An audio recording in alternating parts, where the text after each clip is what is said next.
I mean, either you understand it or you don't understand it.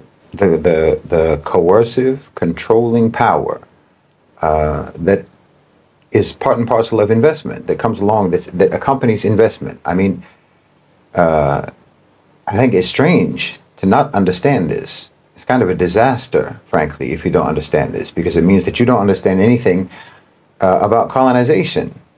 You know, neither traditional colonization nor the current techniques that are being used against the global South. I mean, if you don't comprehend the power of money, I'm not sure what version of reality you're living in, but it's not one that can enable you ever to intelligently discuss or intelligently analyze the world that the rest of us live in if you don't understand how money works with relation to power. Because look, when any country invests in another country, say $1 billion or 10 billion or what have you, they invest in this sector or they invest in that sector. Well, that's not a gift. It's not charity. It's investment. It's buying, essentially. It's purchasing a part of that sector of your economy. And the point of investment is to get more money back than you invested. You invest in order to get a return on your investment. So FDI, foreign investment, foreign direct investment, can actually end up resulting in a net outflow of capital from the recipient country.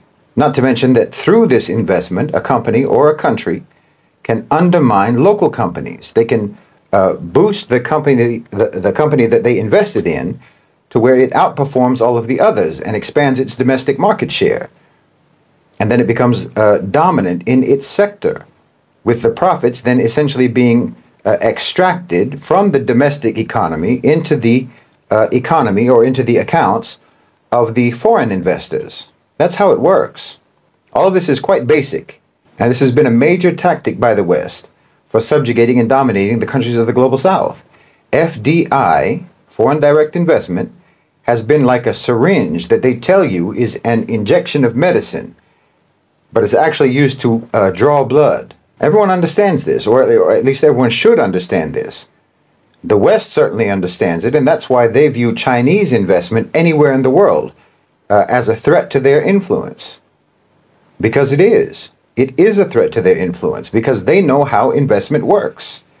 It gives a country influence. So again, either you understand this or you don't.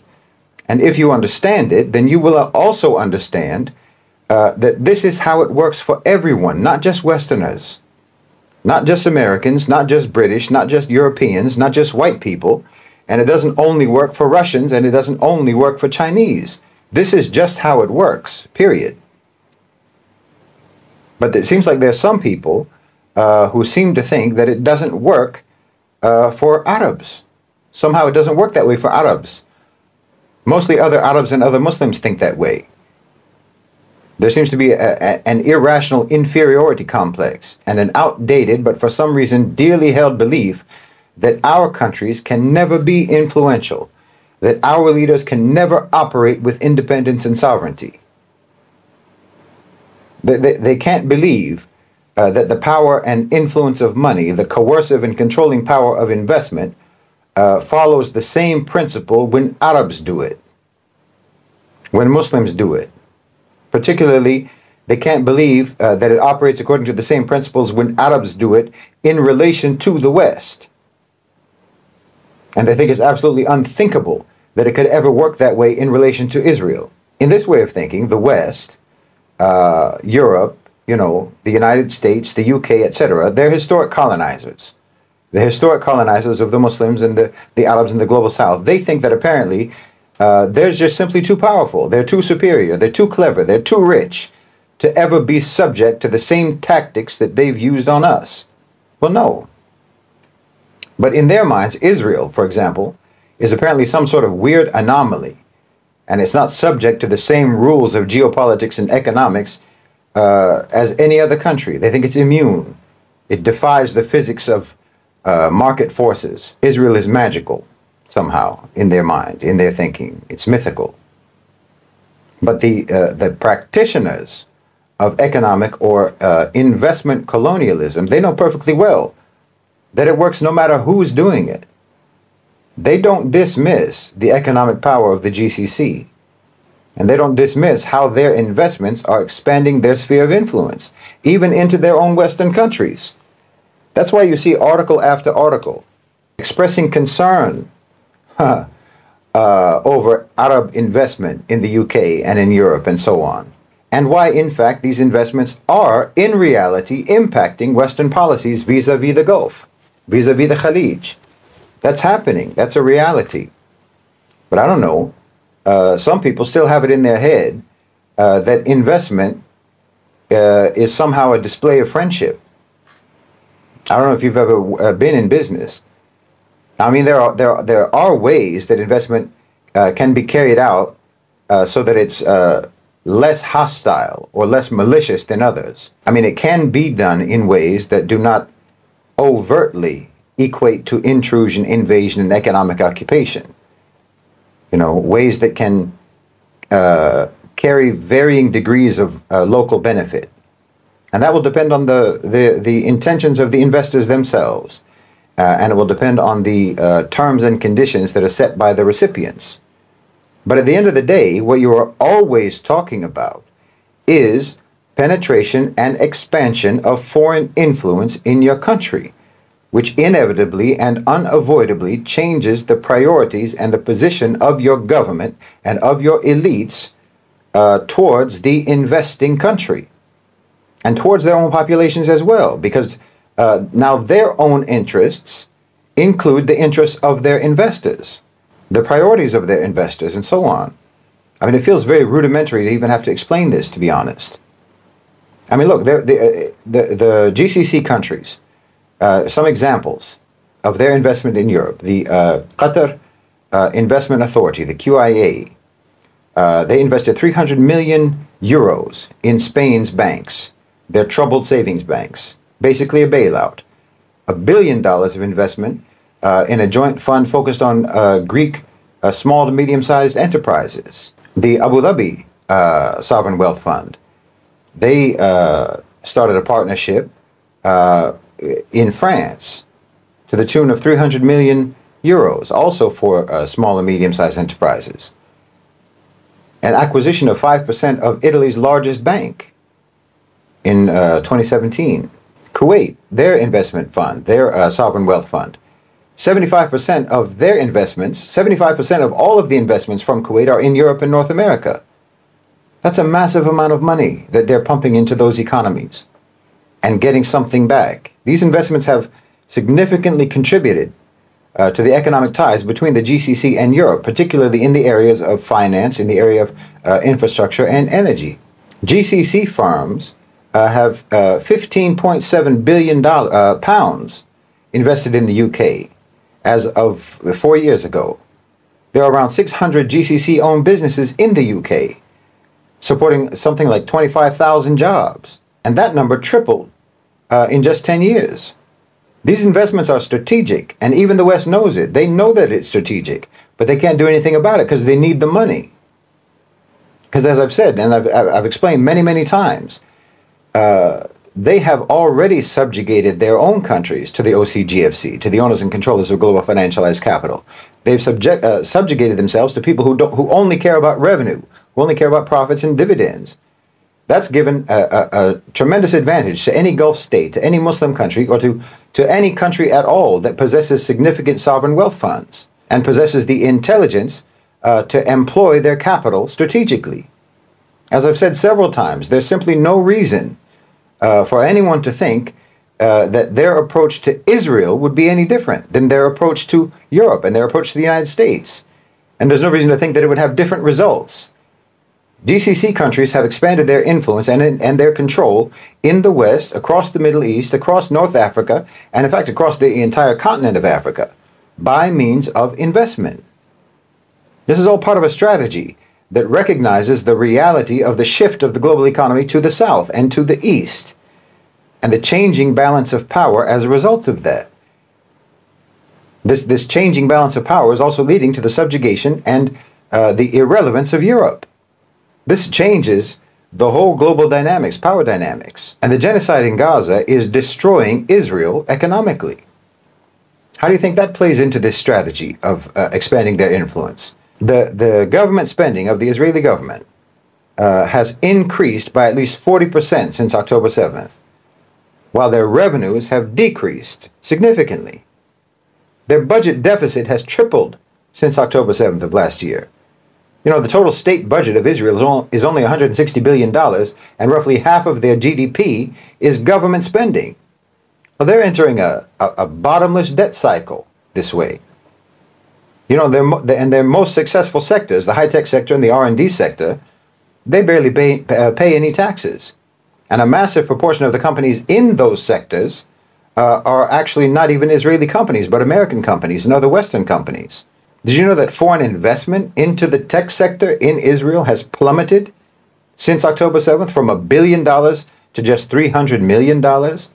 And dual citizen Israelis have been fleeing from that country by their hundreds of thousands for 9 months. And between that and the government calling in reservists, well, their workforce is completely depleted. Tens of thousands of foreign workers have left the country as well. And they were mostly doing jobs that Israelis don't even want to do themselves anyway. So who's going to do those jobs now? I'm telling you, you have to start looking at the cold, hard facts if you want to consider geopolitical strategy. Israel is not sustainable, and it never was. And they're coming to the end of the road for Zionism. It's the end of the road for Zionism. So many sectors, whole chunks of their economy, wallahi, are going to be up for grabs. You know, Israel has always been a dependency of the United States. Everyone knows that. But the key point here is that it is a dependency. It is a dependent economy. After 80 years, it has still never achieved any meaningful economic independence. It's a complete failure as a country. And if you don't understand how investment works, how investment does not equal love and friendship and upliftment, no, it's not charity, it's not kindness. If you don't understand that, then you won't understand how investment in that failed economy, that failed Israeli economy, that failed country, well, that's the easiest and the most effective strategy imaginable for domination. Again, the practitioners of economic domination understand this very well. Like I said, that's why Western countries are fearful of investment from the Khalij, from the out-of-states, and Chinese investment, because they know perfectly well what investment means. They know it means influence, because that's the way they've always used investment. So they know how it works. Look, sovereignty in the real world today belongs to the OCGFC. It belongs to the owners and controllers of global financialized capital, not to states, not to governments. And Israel is no different. Zionism is an obstacle, just like any ideologically driven government is an obstacle. So the OCGFC are at war with any ideology that interferes with their sovereignty, with their authority, which is why there's a cold war going on right now between the OCGFC and the neocons, between the OCGFC and any nationalists, and yes, between them and the Zionists. They want every government to sell off state assets. They want to reduce the public sector as much as possible. They want everything to be privatized in every country. They want everything to be put on the auction block. Oh yes, in my opinion, the genocide in Gaza is going to make Israel a helpless target of neoliberal dismantling. The public sector in Israel accounts for a huge portion of their economy, from telecommunications to transport to energy to healthcare, ports and airports, water and waste management, on and on and on. Not to mention land development, real estate, property, and so on. All of these things are going to be up on the auction block. They're going to be all on the auction block of privatization. And whoever buys them, buys control, buys influence. Well, Israel is going to be, like I said, spiraling into a whirlpool of debt. And someone can even buy that debt. And if they buy that debt, again, they buy control. You have to start thinking with your mind instead of just feeling with your heart if you want to defeat your enemy. Because listen, if you don't understand what I've been saying, then you've never understood how your enemy defeated you in the first place. And you don't understand the situation that you're in right now. Because look, this isn't the 1700s or the 1800s. Colonization today, empire building today, imperialism today is achieved primarily through economic means. by means of investment and by means of debt. They colonize your market. They colonize your economy. You know how they say that the FBI is the domestic instrument of control in the United States and that the CIA is their instrument of foreign control? No, the FBI deals with you at home in America, but FDI deals with everyone outside of America, foreign direct investment. That's how they dominate. Well, again, anyone who has the money can do the same thing. We can do with our money to you what you've been doing with your money to us. And that means that the Arabs, the Muslims, the Khalij can do the same thing to Israel. They can do the same thing to Israel what they've been doing to Egypt and what they've been doing across the region.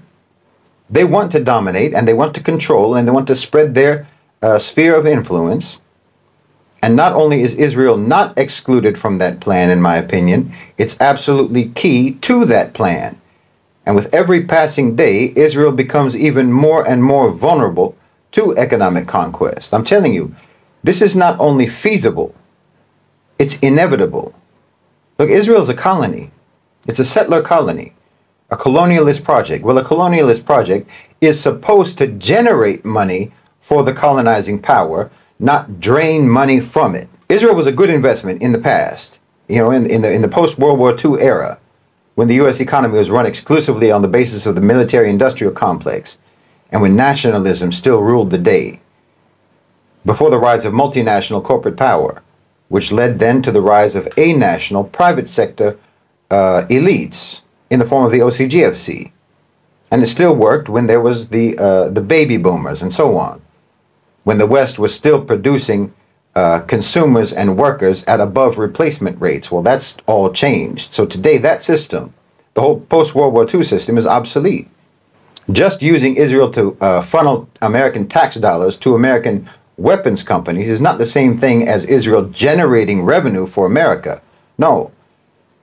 Israel is just a pretext for moving American money from one place to another, from the American people's pockets into American companies' accounts. That's not bringing new money into the American economy. Well, that's what a colony is supposed to do. And Israel's not doing it. It's supposed to extract wealth and resources from the colonized and deliver them to the colonizing power. Israel doesn't do that. They just take. And in terms of having a pretext for funneling tax money into the American weapons sector, well, in my opinion, over the next decade or so, at least, the whole continent of Europe is going to provide that pretext. You know, it shouldn't seem strange to you that the owners and controllers of global financialized capital are abandoning Zionism and are abandoning Israel. I mean, this is happening after and because they have already abandoned the West. They've already abandoned nationalism and loyalty to their own countries. And they've done that out of a conviction in the internal logic of their class. What's good for business is the highest principle. And everything else just falls by the wayside. So why shouldn't Zionism? Why shouldn't Israel? They already threw Europe under the bus. I don't blame anyone if the world is changing too fast for you to keep up. But I'm trying to tell you about how things have changed and how things are changing. Because to be honest, I hear some opinions online that sound like something that might have been an informed opinion 30 years ago, but it's completely out of touch with reality today. Listen, the way you thought that the world worked even 10 years ago is out of date in 2024.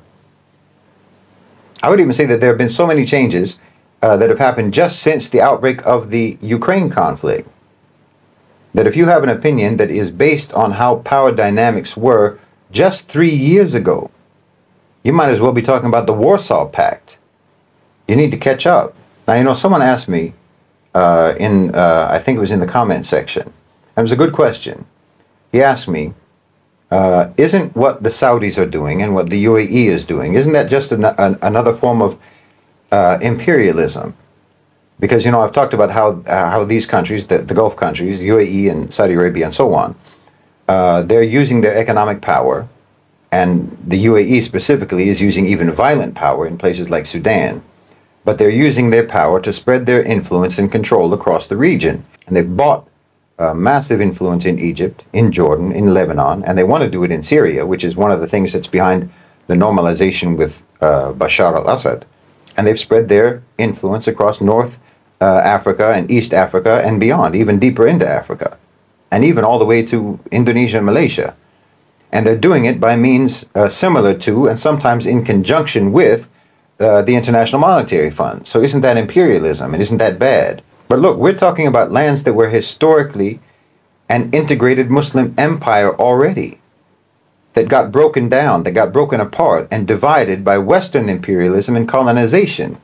So, I mean, is that imperialism to revive cohesion between formerly cohesive countries and peoples, between Muslim lands? I don't think so. I don't think that Muslims putting something back together that colonization broke apart is the same thing as imperialism.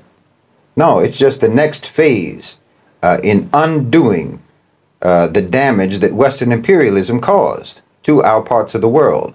And yes, I'll say it again, in my opinion, this is going to include undoing the damage caused by Zionist colonization, which has always been just another facet of Western imperialism.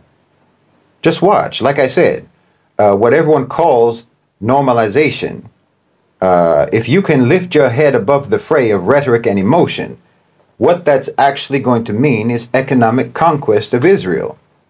And Israel is going to have to abandon Zionism, and they're going to have to abandon Jewish supremacy, which will just mean that those people in Israel who won't abandon Jewish supremacy, then they'll have to abandon Israel, and they'll just have to go home.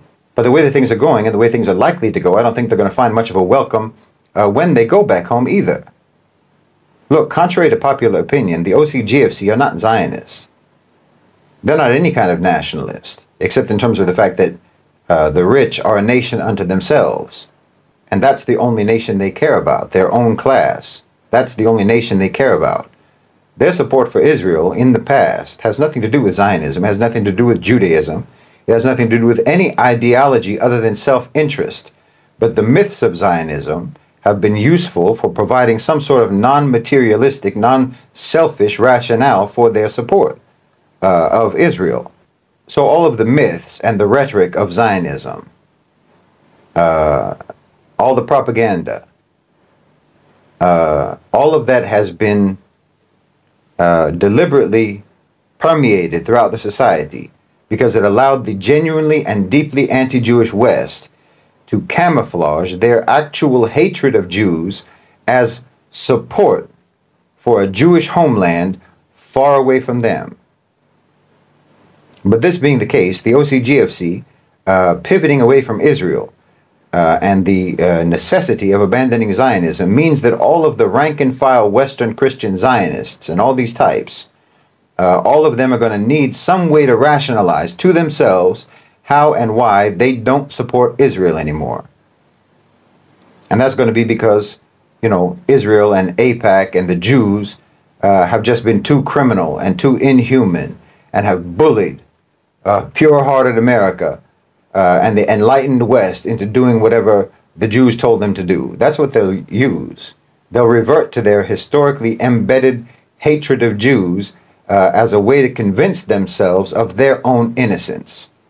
They'll distance themselves from Israel and from Zionism and claim to have been manipulated and hypnotized by AIPAC because they can't take responsibility or accountability for their own actions. And the classic Western anti-Jewish hatred will rear its head blatantly in the West once again.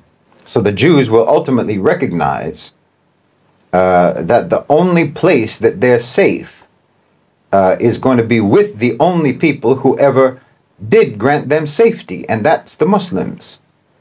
And by the time that happens, the Muslims and the Arabs will have already transformed so-called Israel into a regional dependency. There is no scenario in which Zionism has a future. And there's no scenario in which Israel does not integrate into the region and revert to being what the land always was, a Muslim and Arab majority country with a Jewish minority. That's the only future. That's the only future. And everyone who matters, everyone who has real influence, everyone who pushes the levers of long-term policy everyone who's navigating and steering the shift of the global economy to the global south, everyone can see this fact. And the Muslim lands across Africa, through the Middle East, at least all the way up to Turkey, are going to very likely form a cohesive community of nations. And that community of nations is going to become the center of the world, economically, politically, culturally, and civilizationally. Whether that process happens through hardship and difficulty or it's easy, it doesn't matter. That is the trajectory, inshallah bi'idhnillah. That's the way it's going to go. And in my opinion, any effort to oppose this, to hinder this, or to derail it, whether those efforts are made by die-hard neocons in Washington or by colonizer collaborators among the Muslims who try to sow discord in our countries, I think that any such efforts are going to be overruled and are going to be overwhelmed by the a-national OCGFC. Now, their intention has nothing to do with supporting Islam, and they have no interest in supporting Muslims. That's not their intention. Their intention is what it always is, which is money and power. But a stable and prosperous Muslim world, an organized and cohesive Muslim world, just makes sense. It's good for business. Once this is achieved, well, the preeminence of Islam will be beneficial for the whole planet. And I think that humanity will enter into one of the most vibrant and transformative periods in human history. And the whole era of Western domination will be something that people read about in disbelief at the cruelty and the crassness and the savagery. It'll be like the world was in some kind of a fugue state for centuries. Temporarily insane. Like I've said many, many times, as Muslims, you should analyze current events, analyze the time that you're living in, by identifying where this period sits in the timeline and where the events that you see fit into the story of the eventual and inevitable victory of Islam. Because I can see it very clearly. Because as analysts, as Muslim analysts of geopolitics, current affairs, what have you, we're in a very unique position, a very advantaged position, because we already know how the story ends. We're watching the movie after seeing the spoilers. So all we have to do is identify how what we are living through fits into the timeline that leads to the finale that we already know is going to happen.